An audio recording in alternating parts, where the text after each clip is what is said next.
মাথায় রাখবেন।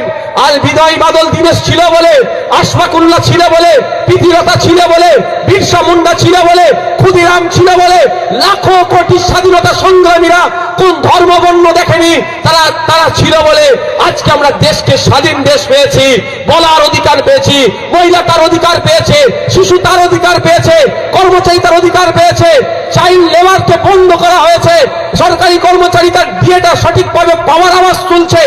যত সিস্টেম আছে তাদের আত্মত্যাগ আত্মবলিদানের ফলে, তাই তখন তারা কিন্তু হিন্দু মুসলমান দেখেনি। আজকেও বলছি, এই সিস্টেম যদি ঠিক করে চালাতে চান, কে হিন্দুকে মুসলমান এই ফাঁদেটা খুঁজতে যাবেন না। আর কেউ ধর্মীয় বিভাজন তুলতে চাইলে সেই সাম্প্রদায়িক লক্ষ্যে আপনারা হিন্দু মুসলমান মিলে প্রত্যাখ্যান করুন। আচ্ছা বলুন, এখানে একটা যদি কোনো খারাপ দুর্ঘটনা ঘটে, ক্ষতি কার হবে? কলকাতার নেতাদের? কলকাতার নেতাদের হবে ক্ষতি? হবে এখানকার মানুষের। তো কলকাতার নেতাদের লাভ হবে, এখানে ক্ষতি হলে কলকাতার নেতার লাভ। ক্ষতি আপনার হচ্ছে, কলকাতার নেতার লাভ।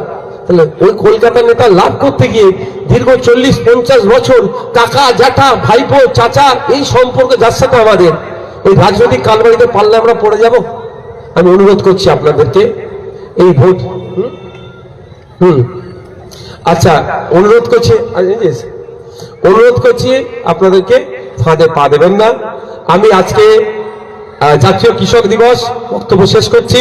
আমার দেওয়ার কিছু নাই, কৃষকের হচ্ছে গামছাটাই সব থেকে বড় সম্মান। 2-4 জন কৃষক, কটা আছে? 4 জন কৃষককে আমি বয়স্ক কৃষককে ডাকবো।